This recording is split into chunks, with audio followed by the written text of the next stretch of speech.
Many Germans view Russia as the successor state to the Soviet Union, not only in legal terms, but in historical ones, and some still refer to World War II as a war against Russia. The memory of that period and lingering war guilt led many Germans prior to 2022 to seek accommodation with Russia and to build energy dependence on the country in the belief that it could avert war. But is this guilt misplaced? Belarus lost 25.3% of its pre-war population in the Second World War. Ukraine lost 16.3%, while Russia lost 12.7%. And the material destruction of cities, infrastructure, and the economy were proportionally greater on the territories of Ukraine and Belarus. More than 3.5 million Ukrainian citizens died during the brutal Nazi occupation of their entire territory. So does Germany have a moral obligation to protect Ukraine against aggression and to avoid a new genocide in the 21st century? Welcome to Silicon Curtain. All our content is also available on popular podcast platforms like Spotify and Apple Podcasts. Please do like and subscribe if you enjoy the channel's content, and do consider also supporting us by becoming a patron. Sergej Sumlenny is a founder of the European Resilience Initiative Center and a former regional director for Ukraine and Belarus at the Heinrich Böll Foundation. He's based in Berlin, Germany, and is an expert in energy and security policy, human rights, and international business consulting. He is also an expert in the Central and Eastern Europe region with a PhD in political sciences. He is fluent or native speaker of German, English, Ukrainian, and Russian. Sergej, it's fantastic to have you on the channel. Thank you for this amazing introduction. I barely recognize the person you've described. It's a great honor for me to be on your podcast. Thank you for the invitation. Well, I think it's absolutely fascinating. I do follow a lot of what you write on sort of Twitter and LinkedIn. You are very vocal in support of Ukraine, and I think your analysis of what's going on is absolutely fascinating. But let's start with that sort of interesting mixture of languages there, and I think that gives you great insight in talking on this topic. So you can read primary materials in German, but also unusually you know Ukrainian, even though I think we were talking before we hit record, you're not a Ukrainian citizen. I know I'm not a Ukrainian citizen. I've never been a Ukrainian citizen, and I don't have any connections to Ukraine before I moved to Kiev in 2015. I was born in the Soviet Union on the territory of contemporary Russia, as I say, because we don't know today is Russia and tomorrow what it will be. Then 20 years ago I moved to Germany. I renounced my Russian citizenship. I'm a German citizen and a part of a German political nation, and that is my background. When I came to Ukraine, I felt both obliged to Ukraine as a former Russian and as a German, because both of my nations, my motherland by birth and my motherland by choice, both have tried to eliminate the Ukrainians, to erase the Ukrainian nation, to subjugate, enslave, eliminate the Ukrainians. And if we look back into the past, we will remember that this territory was not only being seen as something you can trade from Berlin and Moscow, or Berlin and St. Petersburg during the Empire time. It was always the area which was deprived of any rights. And it's not the story of Stalin-Hitler Pact from 1939. It is much earlier. All the divisions of Poland and all the actions of the Russian Empire in Ukraine in 1700s, 1800s, the ban on the Ukrainian language, the ban on Ukrainian culture, and you name it. It is what I cannot deny. That is a part of my of my political heritage. And the Germans, we attacked Ukraine many times. And if you remember, we don't only attack Ukraine, we denied that we attacked Ukraine. If you read the diaries of Heinrich Böll, who was a soldier, a German Nazi soldier in World War II, and only after he came back, he turned into a pacifist and like an iconic person of the German pacifist movement. But in 1941, he was a German Nazi soldier invading Ukraine and or Soviet Union, but he fought in the territory of Ukraine. And in his diary, he wrote, no word about Ukraine, it was all Russia. When he entered the region of Ternopil and Vinnytsia, then moved to Odessa and then Crimea, where he was wounded and flown back to Germany, like he wrote with that big letters, Rusland, like Russia, and said 4 or 5 exclamation marks. So he was excited because it was like exotic Russia. No Ukrainian identity, no Ukrainian existence was seen. So yeah, like you said in your introduction, and it was absolutely correct that the German responsibility towards the guilt in World War II on the Eastern Front was given before this war, before this full-scale invasion of Russia against Ukraine, was given almost completely to Moscow, despite of the fact that most fighting took place on territory of Ukraine, Belarus, Baltic countries, despite the fact that these territories have been completely occupied, 100% destroyed.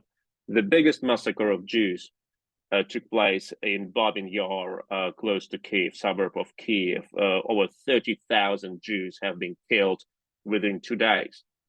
There was no such massacre of Jews within the whole Holocaust story, except, of course, the death camps. But it has not been like any such massacre except of Kiev. And it was Holocaust before Wannsee Conference. It was like so-called Holocaust by bullets. Before even the Nazis decided to exterminate the Jews completely, they have already started to do it in Ukraine. The biggest massacre on civilian population on one like civilian city took place in Korykivka, a town with 5,000 or 6,000 inhabitants in Chernihiv Oblast, like northern from Kiev. It was like 10 times more than Liditz in Czechoslovakia back then, or in France. Like, and it was completely ignored, like as if it didn't take place. Like, oh, who do we pay the debt? Moscow. Who do we ignore? Ukrainians. Who were the Nazi collaborators? The Ukrainians. So it was like very easy and very wrong from the German perspective. And that was I felt from the very beginning when I came to Ukraine. And yeah, we can like talk about this later. I don't want to talk like too long in this first answer, but that was extremely important for me from the very beginning to understand how can we at least listen to the voice of Ukrainians, of the nation, my like ancestors from both Russian Empire and Soviet Union, and my political like nation Germans tried to at least enslave and in many cases eliminate. And of course, I recall going back to school and learning the history of the period. We studied Auschwitz, we studied the Warsaw Ghetto and the uprising. No mention of Babin Yar or these terrible events, further east. But it's not just confined to the Second World War, is it? The First World War is almost completely forgotten. And of course, under the Soviet Union, it was seen as a bourgeois capitalist war. So they completely erased the memory of what happened there. And of course, in Russia, in the Soviet Union, it was followed by the Civil War and then the sort of Bolshevik oppression. So the First World War has almost been sort of erased from memory, and yet the suffering and destruction, again, the territory of Ukraine and Belarus were critical to that conflict as well, but that's almost forgotten. Yeah, that's true. In the Soviet Union, like I think this is crucial. The Soviet Union was a country where the Holocaust was almost a banned topic. Like we know, like as in 70s, Soviet poet, like actually he was a star poet. He got like a lot of chances to do what others were not allowed to do. He was some sort of like a golden boy from the Moscow elite, like a Soviet bohem, if one may call him so. Voznesensky, when he wrote a poem Babin Yar, the poem was banned. The same moment it was written, like no mention of Babin Yar. if you look at the monuments where the Jews have been killed massively by the German Wehrmacht or SS, there was no mention of Jews. They all were called Soviet, peaceful Soviet citizens.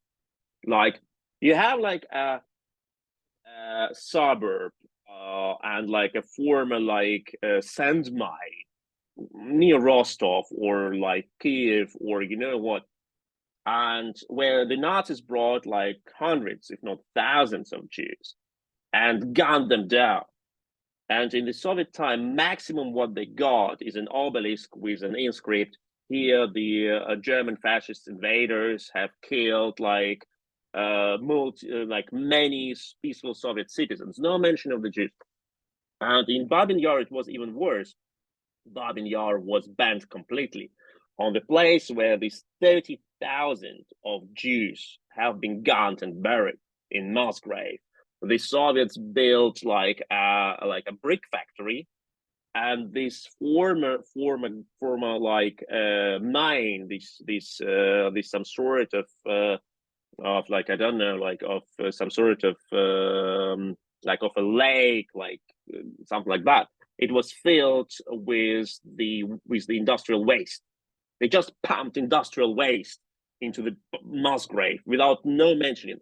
And just like in the 60s, after like heavy rains happened in Kiev, this industrial waste reservoir was overfilled and the dam was broken. All this mess of this slum, of this like mixture of water, sand, and earth, soil, like have dumped, like have covered like several districts in the city, and many people died, by the way. And then the bones came out. One couldn't hide it anymore, and it was like in the latest 60s, and before that it was hidden. So the Soviets, they were, for them, it was extremely important to forbid this history, also because of the Soviet anti-Semitism, but also because like it would have raised a lot of questions about the similarities of two regimes, about like mass murder, about the similar tactics, about the similar terror approach, etc. So that is why the topic of this massacre on Jews in Odessa, in Kharkiv, in Kiev, in other cities, it wasn't a topic at all. And of course, for Germans, for the German government, was very, very comfortable because you can deal with Moscow without even thinking about the rights of the nations, which appeared to be like between these two totalitarian regimes, which were like conquered, subjugated, eliminated, deprived of any rights, and that continued up to recently.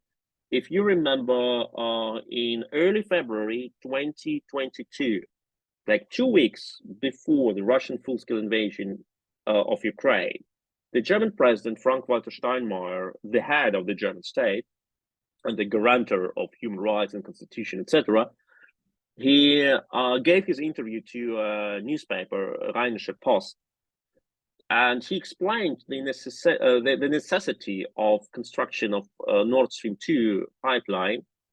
And he said, yes, like we may not ban the construction of the Nord Stream 2 pipeline because this is the only bridge remaining between Germany and Russia, and this is the way we repay our debts for the World War II.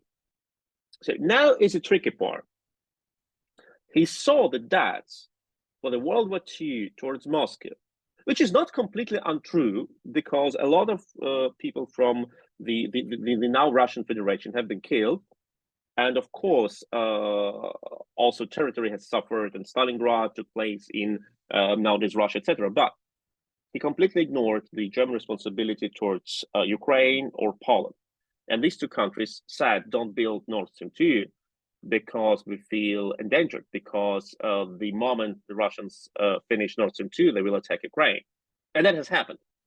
But for Steinmeier, no Ukraine in this discussion, in this responsibility discussion, no Poland existed, as if there was like no Babin Yar, as if there was no Korykivka, as if there was no Warsaw Ghetto Uprising, as if there was like no Warsaw Uprising. So if you are like really, really, really harsh on Steinmeier, you may even say this is almost Holocaust denial. I was going to use the word appeasement, but that's taking it, you know, one step further. But to completely ignore these events is a very extreme form of appeasement. And it was look, it was like exactly that was like pretty close. I don't say it was the Holocaust denial, but ideologically it moved towards that direction, because when you look, like, if you ignored Warsaw Ghetto Uprising and Babin Yar and all the murder on the Jews in two countries, and you just like all your responsibility to Moscow, this is already dangerous. But in early February 2022, the Ukrainian Jews, like the Association of Jews of Ukraine, one of the biggest Jewish associations in Ukraine, if not the biggest, addressed German Chancellor Scholz with an open letter. And they asked in this open letter to provide Ukraine with arms, because these Jews wrote, Mr. Bundeskanzler, we feel endangered. We are afraid of our lives. If this war takes place, we can be killed. And these Jews are the kids and grandkids of the very few Jews who have survived the German genocide on the Jews, who have survived the German Holocaust.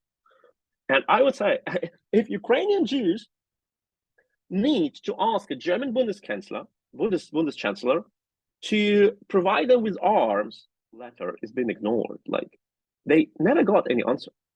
This is already extremely dangerous. Mm-hmm. And we know that indeed Jewish memorials have been bombed, Jewish synagogues have been bombed, like Babin Yar has been bombed, Drobetsky Yar in Kharkiv has been bombed, synagogues in Mariupol, in Kharkiv, in Bakhmut have been destroyed, and like even like the Russians killed with their airstrike in Kharkiv one of survivor of Sachsenhausen concentration camp. Like the person survived a Nazi concentration camp, killed by Russian missile in his flat in Kharkiv. That is what we cannot repair already. Like, it is good that Germany delivers tanks and other weapons now, but that we cannot repair it, because like the time is it's just too late.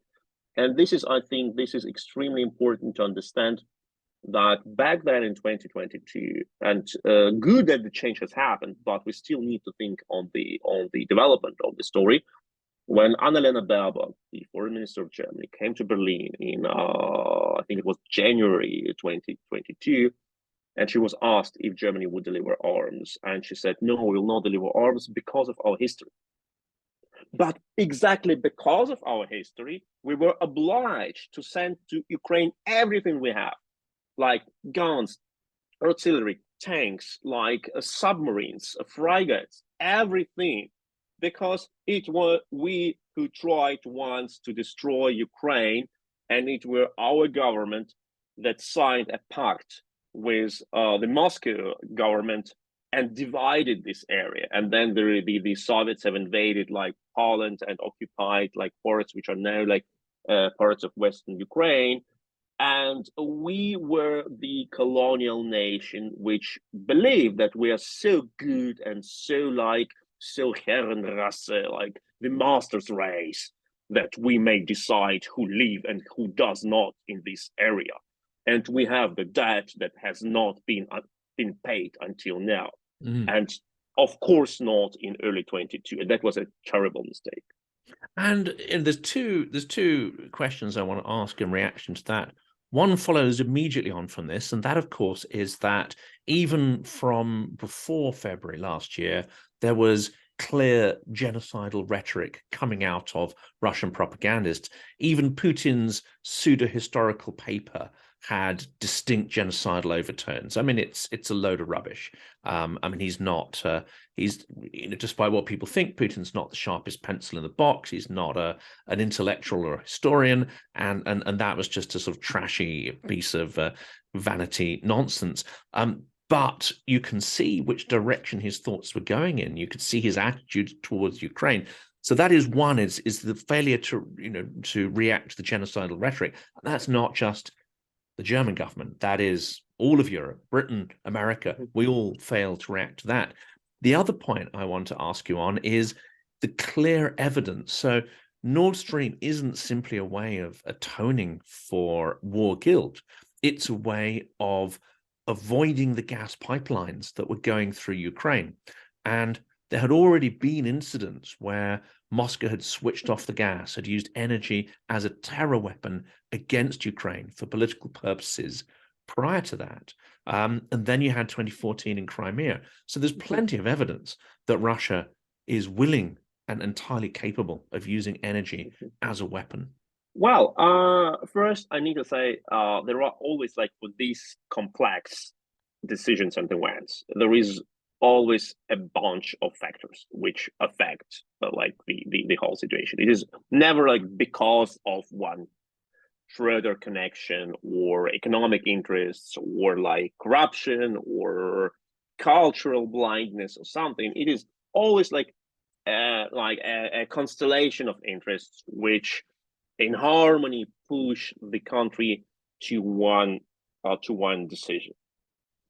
And in the case of Russia dependency and Russia delusion, I would say it was an ideal constellation of all the reasons, from like vanity and greed and colonialist approach and corruption and low level of knowledge about the region, and it all worked always in one direction. And Russia was extremely happy that it looked that way. So I believe that most Germans and the Western politicians could never like imagine, most of them never could imagine that Russia will attack Ukraine or anyone. They just like, they could not see that. Of course, they cooperated with Putin. Of course, many of them were corrupted by Putin by all means, like from money to influence to some sort of, I don't know, like if pretty young girls or boys like were in game, I cannot exclude it.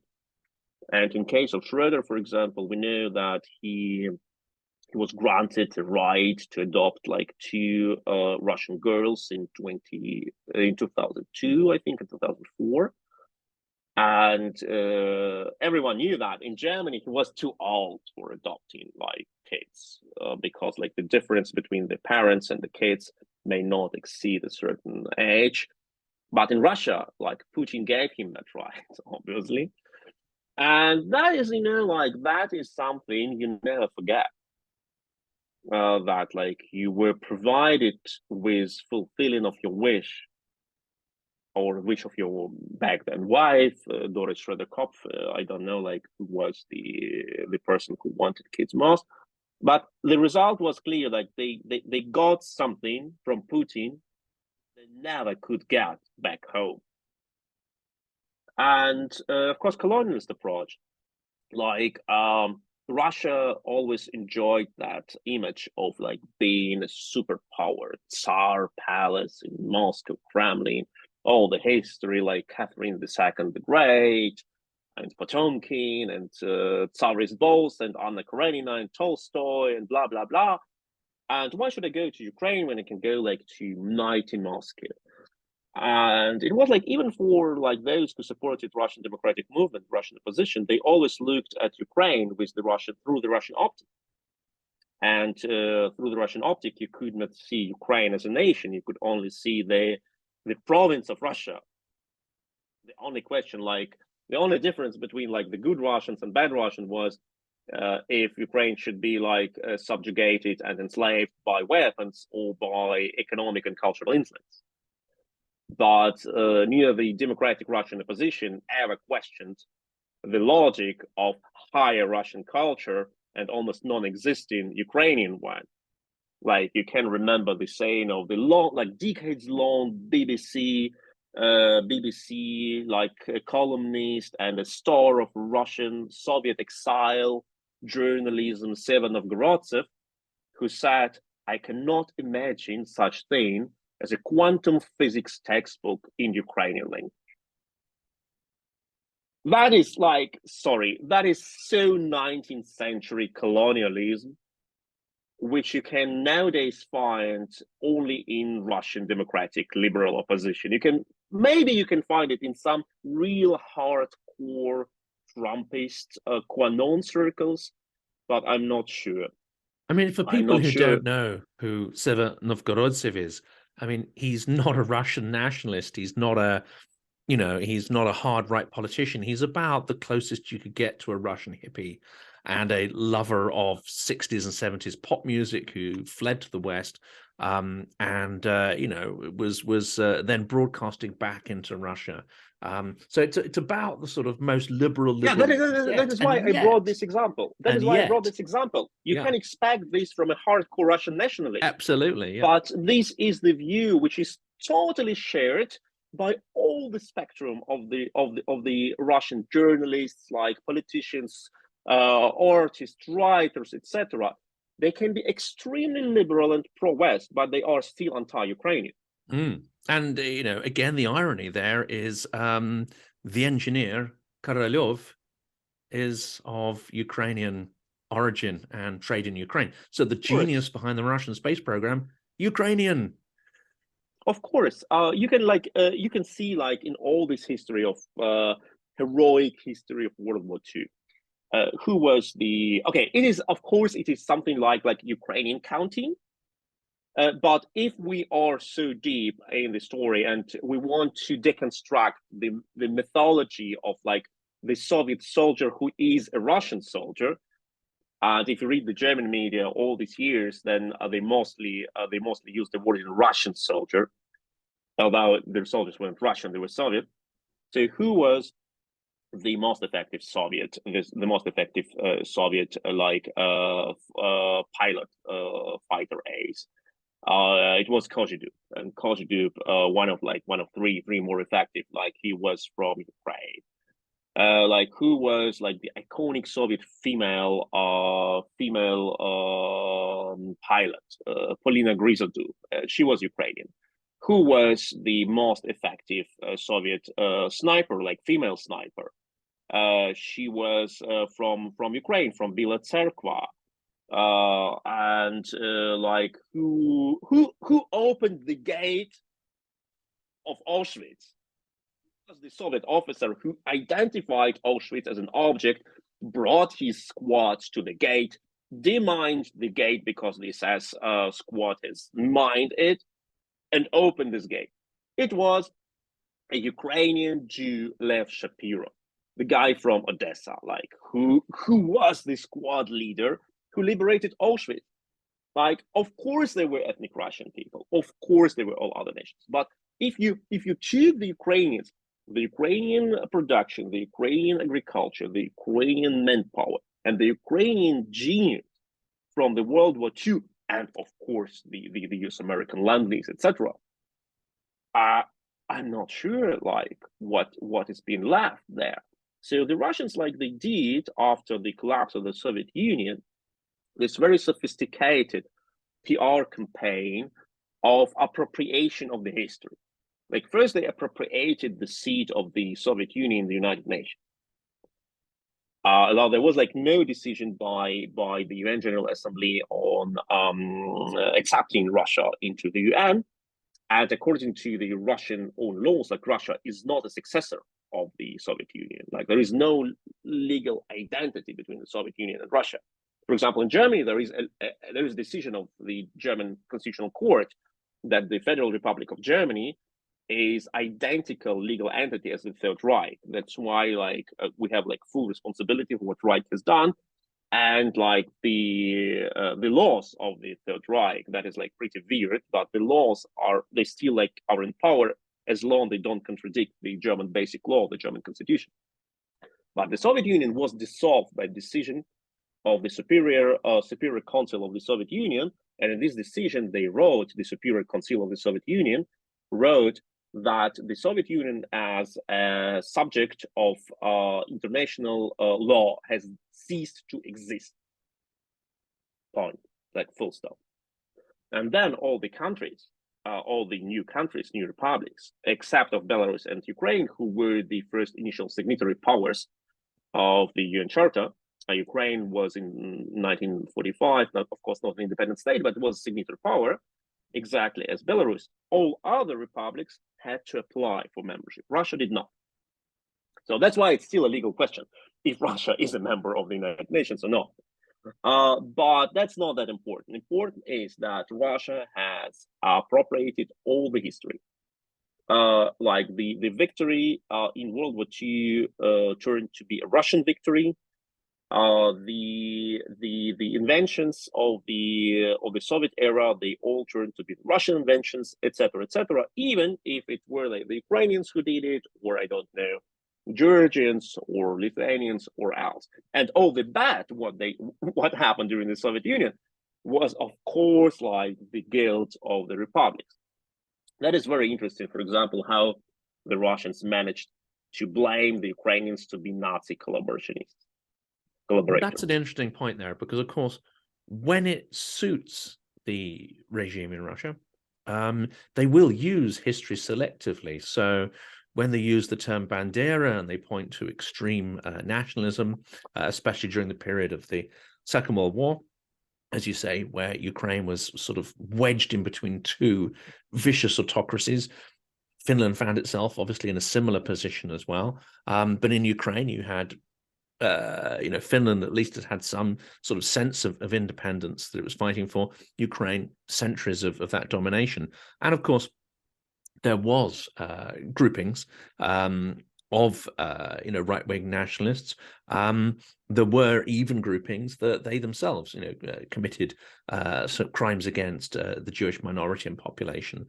But that is, of course, that's the history they focus on, not focusing on the fact that those Ukrainians who joined the Red Army and fought fascism, well, many, many, many times more people did that. Of so again, course, there were also history.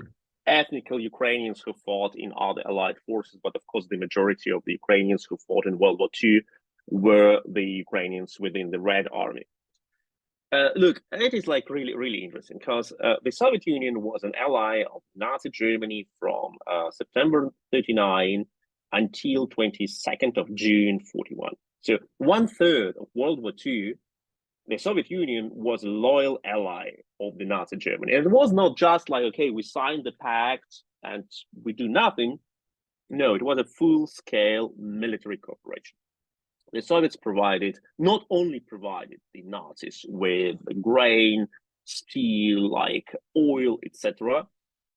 The Soviets helped the Nazi aviation Luftwaffe to bomb Warsaw. They organized in Minsk the radio station which gave the coordinates, like for which Luftwaffe used. The Nazi fleet used the Soviet territorial waters in the Arctic Ocean to escape the British hunters. The Soviet army even conducted not many but several joint military operations with the Nazis. Like when the Nazis attacked like the Poles on the 1st September and the Soviets attacked Poles on 17th September. The official Soviet idea was, we just believe that the Polish state is ceased to exist. That was the official wording. Like after the attack, the Polish state ceased to exist. So we now come to no man's land to protect our citizens. But effectively, they coordinated that attack with the Nazis. And interesting, Putin explained in 2014 his attack on Ukraine with the same wording. He said, as long as Yanukovych left the country, there is no Ukraine left, and no agreements are in power anymore. Yeah, but in 1939, when the Soviets attacked Poland, the Soviet troops coordinated their advance with the Nazis, And there were like several cases when the Polish garrisons in the cities were attacked by both sides because the Germans could not take the city alone, so they coordinated the ambush with the Soviets. And of course, the famous joint parade in Brest when the Nazis like saluted the Soviet banner and the Soviets saluted the Nazi banner. So this is all what is the fact. And if you look at, let me say, the Ukrainians didn't have any state back then. They were not allies of Nazis. And even some sort of Ukrainian ethnic units, which were indeed a part of the Nazi war machine, the Ukrainians never had more than 10,000 Ukrainians in the Nazi unit, like 10,000 out of multi-million nation. And then we look at the Russian ethnic Russians. The Russians had up to 200,000 within the Nazi army. You have the General Vlasov army. You have like the Russian National Corps. You have the Russian Cossacks Corps. You even have so-called Lokot Republic. It is now the territory of Kursk region between Ukraine and Russia, like on the Russian territory. They have like their own quasi like puppet state, but with their own like head of the state, money, religion, etc. The Russian church supported Adolf Hitler. The Russian priests supported him. Like it's all like in the newspapers which they have produced, etc. So, but nobody said that if we have like 100,000 of ethnic Russians who fight in the Nazi Wehrmacht, and actually like every nation in Europe had their collaborators, right? We had like the French division, the Belgian division, Norwegian division, Danish division, like Albanian division, etc., or Albanian like battalion, etc. And we don't say that, for example, that France was an ally of Nazi Germany or Belgium was ally of Nazi Germany. Of course, we cannot say that in like 1944, 45, the Soviet Union was an ally of Nazi Germany because of these like 100,000 or 200,000 Russians who fought for Hitler. But even less, we may say that the Ukrainians were Nazi of collaborators. Also because that there was no Ukrainian state back then. And each decision was individual. And there were like 10,000 of such individuals. Also, after all, like switched their side and fought also against like many of them against the Nazis, etc. But it is completely the Soviet narrative to discredit the Ukrainians and to proclaim any attempt of the Ukrainians to create their own statehood as a Nazi or neo-Nazi approach. Now, this turns to my next question here, and I think this is an interesting one. And this is, so we've got sort of war guilt, we've got appeasement, we've got the idea that through massive economic integration and making Germany dependent on Russian gas, somehow that will prevent a future war. So we've got all the background there of, selective amnesia and appeasement and so on. And then the full-scale war happens. It becomes difficult to ignore what's going on. And the calls for Germany to send more than just helmets increases. And eventually we know that actually, they started to apply, offensive weaponry and then finally tanks under all the pressure.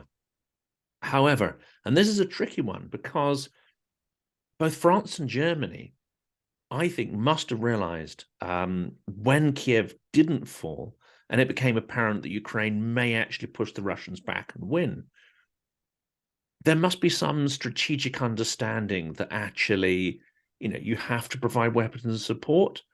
But if you provide too much, too rapidly, Ukraine could score a decisive victory against Russia. And then the whole axis of military power and decision-making and influence is going to massively shift from Central Europe to Eastern Europe. and potentially Poland and Ukraine emerging as military and economic superpowers. So this is quite a tricky question here as to whether the flow of armaments was delayed simply through bureaucracy or reticence, or whether there are other forces at work here. And this could equally apply to the Americans as well. And the idea that if you slow arms down, it could perhaps bleed your enemy over a period of time. That is an acknowledged military strategy. And several of my speakers suggested that no one will ever admit to it, but there may be larger geopolitical reasons why the supply of arms has been spread out quite so much when they could and should have been delivered much faster. Well, I don't think that the idea behind the slow delivery of weapons was that diabolic, or at least like clearly articulated. I think it was like a bit different, and of course it wasn't better, but it was a bit different. First, nobody in Germany could imagine that mighty Russia they all adored can be defeated by small, corrupt, like Eastern Europe, like Eastern European country. Like Ukraine was absolutely undervalued and Russia overvalued. And that was also because of the colonialist way of thinking, because like we just cannot imagine that Russia is weak or Ukraine is strong. We all remember the talk between the back then Ukrainian ambassador to Berlin, Andriy Melnik, with the back then and now also German Minister of Finance and the leader of Liberal Party, Christian Lindner, on the first day of the invasion, as Lindner told Melnik, and like Melnik explained later that story, it has never been like denied by Lindner. So I believe if Lindner has never denied it, so it was true. And Melnik asked Lindner when the arms will come to Ukraine, and Lindner told him, "Oh, calm down. Like your country will not exist like in 72 hours. You need to calm down and to start to live in a new reality." And from the German perspective, it was, and now like I say something which doesn't mean that I support this point of view, but I understand what it is. Germany has lost 2 world wars, and after the Second World War, Germany was divided and occupied. And the Eastern Germany was occupied by not the most friendly and progressive power. And still now, Germany is one of the most successful and important countries in the war. So from the German perspective, okay, you will be occupied, not a big deal. And the idea like that the Ukrainians wanted to fight, it was like really crazy, because the worst thing that Germany has experienced in World War II, except of the gas chambers, which were not for the Germans, ethnic Germans, but for the German Jews or other Jews. And they will not tell you a story how it is to be in a gas chamber when you are under a totalitarian terrorist regime, right? So the worst experience of the ethnic Germans in the World War II was to suffer under the bombs, to live in the ruins of the city, to die in a gas chamber because, like, I'm not a Jew, I will not die there. And of course, we know that the Red Army, there was a mass looting, but also a mass rape of Berlin. But again, but that was a taboo for a longer time. But that's taboo, isn't it? So that's not mentioned. It's people don't want to talk about it. It's not part of that active memory that is transferred to the next generation. Yes, that was taboo. That remained like a part of like private family story. Only last like decade, it has slightly become a topic, but not that big one. And like for most Germans, it was very clear. Like when your country is in war, you capitulate because you like stop the suffering.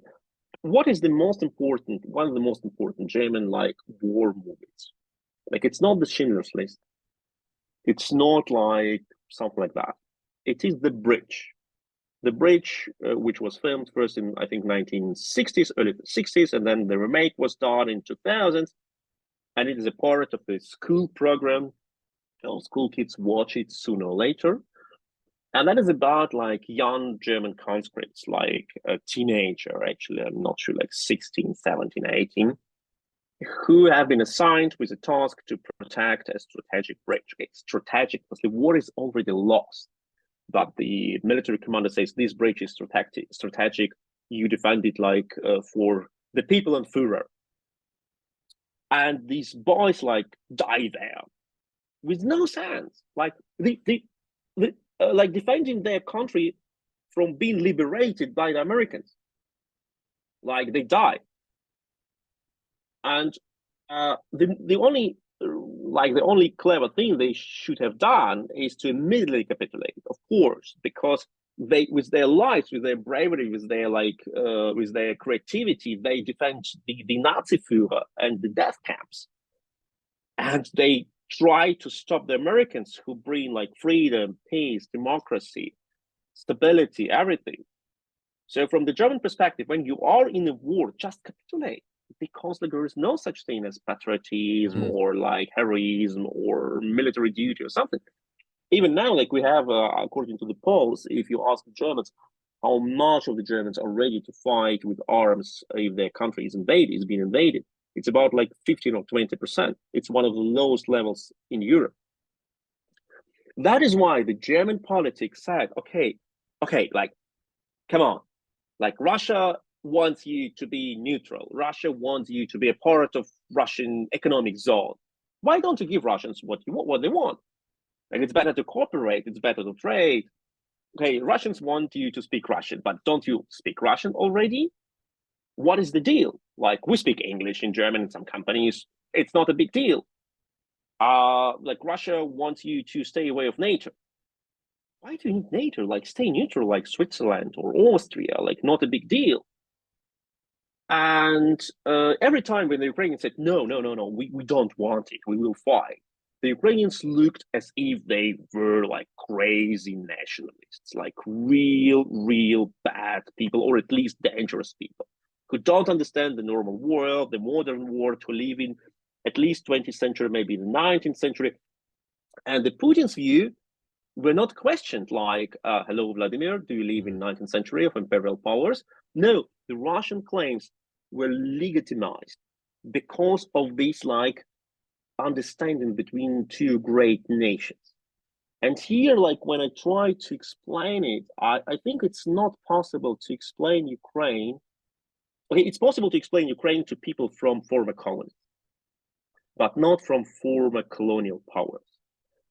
And when I try to explain it in Germany, I always try to use, for example, feminist approach, which sounds a bit weird, like when a white male tries to explain something for feminism, like smells after mansplaining. But still, like the Ukrainian voice was always like ridiculed. Like Germany and Russia, they were both bullies for the longer period of their time. Russia still is. And Germany used to be. And like we know how it works. We know how to be a bully. We decided not to be a bully anymore.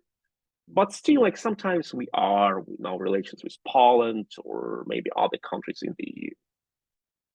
So when we see Russia, we understand that on some sort of like two buddies who sit in a war and one say, yeah, I have a girlfriend, like she's a she wants to do that and that. Yeah, mate, I understand you. She's totally. And then Ukraine comes and say, look, like he tried to beat me, he tried to rape me, he like totally tries to control me. And what like this mate says, oh come on, like you don't understand him. Maybe it's not that what you said. Like I know him, he's a good guy, he would never do it. Or if he did it to you, maybe you have provoked him. Or like maybe you need to talk to him. Maybe you need to do something better. Do you smile to him? Like, is sex good? Like, and all that stuff. Like Ukraine was just ignored because Ukrainian perspective was absolutely unknown to Germany. Like, Germany has never been subjugated to the level as Ukraine was. Quite the opposite. Germany was the subjugator, the dominating power. And that is exactly how Ukrainian voices are being silenced until now. Like, if Ukrainians say something in a dispute, open dispute with the Russians, there are always the same things we hear when a woman is being silenced. You are emotional. You are too self-concentrated. You are hysterical. You're You don't see imagining it, you know, this is... yeah, you imagine it. You don't see the whole picture. You're traumatized. You're biased. Like, we understand you don't feel good, but it's better for you to calm down. We need to come to serious things and start to do things serious. And Russians, they didn't suffer any trauma. And they always manage to appear as if they are clever, global thinking, educated, sophisticated people. Even if they say the same thing, like there is no quantum physics textbook in Ukrainian, they still are seen at least like as maybe, yeah, like provocative, sane, but interesting. And the Ukrainians are always aggressive, emotional. But it is Ukrainians who are being slaughtered and not the Russians. And in the Western perspective or German perspective, Ukraine never deserved the same voice as the Russians. You can name a lot of conferences on Ukraine in Germany where you have a Russian speaker or only the Russian speakers. And you never can imagine a conference in Germany on Russian history where you have only Ukrainian scholars. It's impossible. It makes no sense. Because men can speak on men and women. And women may speak on women. That is the patriarchal rule. And it's exactly in the nowadays world between Russia and Ukraine. The Russians may speak on Russia and also on Ukraine, but the Ukrainians need to fight for their right to speak on Ukraine. And this gets me on to the last question here, because in speaking to many, many dozens of Ukrainians, and I have to say I've spoken to Russian historians that are completely rational, etc. But Ukrainians strike me as being extraordinarily detached from the terrible reality, in that they can still think and talk about it in a detached way. Ukrainians are the opposite of hysterical, emotional people. I've come to realize that they're extraordinarily rational and capable people. So listening to them is absolutely what we have to do. But it also strikes me that many Ukrainians didn't expect the full-scale war until Bucha, Irpin, and the torture chambers were uncovered in Kherson, for instance. Ukrainians as well didn't expect full genocidal behavior on the part of Russians. They didn't expect it to be a strategy, a feature rather than a bug. Now, however, it's clear, and every Ukrainian understands that if they don't fight, Ukraine won't exist. And most of them won't exist at all, especially if they're politicians, intellectuals, teachers, people in the artistic sphere. They now realize that they will be liquidated because that is Russians' intent. So they're fighting for their culture, their lives, and so on. Now that we are starting to understand the genocidal nature of the conflict, it brings me on to the other commonality between Russian and German history, and that is the Nuremberg trials. The requirement for the international community to hold Russia accountable, not to brush us under the carpet, and not to go back to trading with Russia and trying to recreate the relationships, the economic, political, that existed before this war. Well, you basically addressed two very important topics. And I'm afraid I need still like a bit time to elaborate on that. Like you've already mentioned, like I'm a talkative person. Regarding the misunderstanding by the Ukrainians of the Russians' intentions towards Ukraine, very few Ukrainians indeed imagine the level of genocidal dreams or wishes or like fantasies of the Russians. Like they still believe that, yeah, like Russia tries to subjugate Ukraine, maybe to occupy some territories, but they will not like eliminate us. And I think that came out of two reasons. First, 8 years, there was this war, like low-scale war most of the time in the occupied territories in the east of Ukraine. And many Ukrainians got used to it. And they believed, okay, like it will be maybe a bit more severe, maybe more shootings, maybe more fightings, maybe like something goes wrong, but it will not be like a full-scale air bombing to Lviv and Uzhgorod, etc. No concentration camps, which Russians planned to do. We know that the Russians planned full-scale genocide. What they did in Bucha is just an appetizer to what they wanted to do. 1 month before the full-scale invasion, the Russians introduced a legally a functional standard, technical standard for mass graves. Like 3 soldiers and 1 bulldozer had to produce within 2 days a mass grave for 1,600 bodies. The Russians bought 45,000 body bags, not for their own soldiers because they wanted to take Kiev within 3 days, but for Ukrainians. The Russians, behind the Russian army, came the whole columns of the riot police with trucks full with barbed wire, with like hand shells, etc. They planned full-scale genocide. They had death lists. They had everything. Only the British NLAWs, American Javelins, and the Polish like Perun anti-air missiles saved Kiev from that fate. So they planned the genocide. The Ukrainians couldn't believe that because like that is exactly like the Germans could not imagine that Russia would attack. The Ukrainians believed that Russia would attack but would not make a genocide. And I was talking with my former colleagues from my office in Kiev after invasion, because I come to Kiev regularly and I always meet them. They're amazing Ukrainian activists and experts and very strong, clever, amazing people. And one of my colleagues told me, Sergey, we could never imagine that this would happen. Like we were always told we are brotherly nations. And I told you, look, that is the problem. You are a Ukrainian. You were told that we are brotherly nations. I am a Russian born. I was never taught that bullshit. Like in my childhood, in my teenage time, and in my like early adult time, I was told that the Ukrainians either don't exist or are just bad Russians. Like they are just like a subjugated, low-level nation which needs to be re-educated, and good Ukrainians will get the chance to rise to the level of real Russians, and they need to see it as a happiness because they are allowed into the master's race. Or if they resist, they need to be eliminated.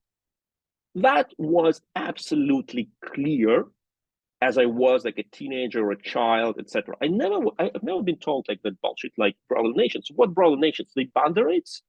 Like the peasant people who talk their non-existent language because they hate everything Russian? No, of course not.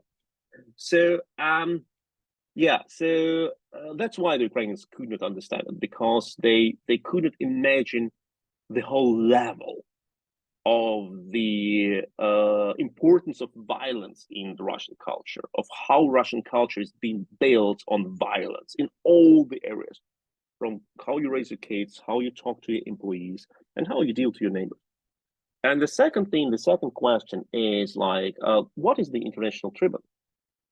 Because we know, like, normally every crime against humanity ends with a tribunal, maybe sooner or later. Like the Nuremberg, the Hague, like tribunal on the former Yugoslavia, tribunal on the genocide, in Congo, etc. That's a tricky question, because of course we will have a tribunal, but will we have the people who we will trial? Because for each and every of these tribunals, we needed either a military defeat, full total military defeat of the country, an occupation like in Nuremberg, or a collapse of the state structure to that level that it cannot protect its former bosses. And then like you can like hunt Karadzic or arrest, I don't know, like some editor of the radio station of Thousand Hills, etc. Will Russia be defeated to that level? Because if not, they will just like encapsulate in their own misery and will enjoy their resentment and will like raise their kids in this mythology that they could have won that war, but then the Americans, the Jews, all the bad people like helped Ukrainian Nazis to defeat Mother Russia. And that's a very tricky question. That's a very tricky question. Because of course we have the cases when the Russian war criminals have been sentenced in absence, like the MH17 case. And it's a very good thing from the point of view, it provides a legal ground, a legal basis for further cases, because the court stated that there was effective control of the Russian army over the so-called rebels. So even if the people on the ground were not Russian soldiers or Russian citizens, most of them were, but some were not. But it doesn't matter, because the Kremlin, the Russian Ministry of Defense, controlled these units. And then we don't need to investigate anymore if they were Russian soldiers officially or not. They were under the command of the Kremlin. So the Kremlin is responsible. It has like interesting legal consequences. Russia has left the convention on usage of certain conventional weapons, which effectively would have led them to use landmines also against civilians, because it is banned by that convention. Like Russia didn't sign the Ottawa Convention on complete ban on landmines, but signed that protocols to Geneva Conventions, which banned usage of landmines against civilians. And they left that protocol before the full-scale invasion. But with the decision of that court that the war has already started with the effective control of the Russians over the Donbas units, it proves that Russia was in the war in 2014 already. That means they may not leave that convention, because in the convention it is written that you may not leave it when you are already in the war. So it is like a tricky question. But I think that we need a tribunal. These people need to know that they are being hunted. And we know that after Vladimir Putin has been announced as a wanted criminal by the ICC, by International Criminal Court, he never left his country. Like he openly stated, "Oh, I don't care. I'm not afraid. It's like ICC means nothing to me." But he never left the country. Okay, so we clearly see what is going on. Russia needs to be pressured on all the areas. If we don't supply Ukraine with all the weapons, we at least need to pressure Russia everywhere where we can. And the creation of the tribunal is extremely important. And like in 2015, as I came to Kiev for work, I went to the editorial office of a TV station, Hromadske. It was like a new TV channel created by independent journalists. And in the corridor of Hromadske, there was an exhibition of political posters. And one of the posters was a black poster with only one slogan: "The Hague can wait." And back then in 2015, I said, okay, like it's a good like slogan, but I don't believe it will happen like anywhere. And now we know it can happen, and most possibly it will happen. Maybe it will happen earlier than we ever imagined. We can only hope, and that ought to be one of the conditions for Russia being allowed to trade again within the international rules-based system. We can't let not just Putin and a handful of his acolytes, all that are charged and have evidence against them, need to be handed over before we let Russia in. That's one of my biggest fears, is that economic imperatives will let Russia off the hook in future. But we've come towards the end of our time. It's been absolutely incredibly fascinating, all the topics. I have a list of other topics we haven't got to, so maybe a future episode we can talk about Belarus, Nord Stream explosions, and many other things. But I think it's been absolutely fascinating, so digging into these topics in more detail. I want to thank you on behalf of the audience, Sergej, for your sort of expertise and sort of passion on these topics. And yeah, let's hope Ukrainian victory brings justice with it. Thank you so much. Thank you for this invitation, and I hope we will soon talk about the ongoing liberation of Crimea, which is currently my biggest dream to visit Crimea for the first time in my life. That would be extraordinary. Yes. Let's, fingers crossed that we see that this year. Thank you so much.